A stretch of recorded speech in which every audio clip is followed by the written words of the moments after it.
જુલાઈ 2026થી ચૂંટણી પૂર્ણ થાય ત્યાં સુધી આચારસંહિતા લાગુ કરવામાં આવે છે.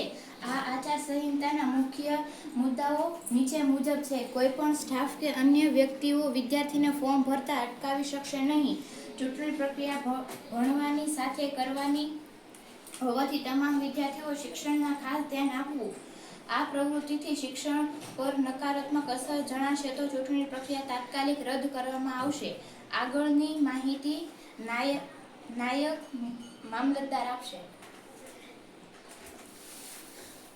જે તે ઉમેદવારનું ફોર્મ પણ રદ કરી શકાય છે. ચૂંટણી પ્રક્રિયા સાથે જોડાયેલ વ્યક્તિનું ટેસ્ટ પરિણામ ઓછું આવશે તો તેમણે પદ પરથી રાજીનામું આપવું પડશે.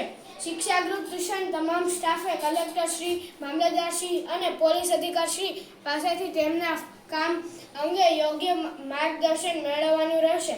નોંધ: આ પ્રવૃત્તિ બાદ પોસ્ટર પ્રેઝન્ટેશનની પ્રવૃત્તિ છે જે ઊંડા અભ્યાસને લગતી છે, તેથી તે માટે તૈયારી શરૂ કરી દો.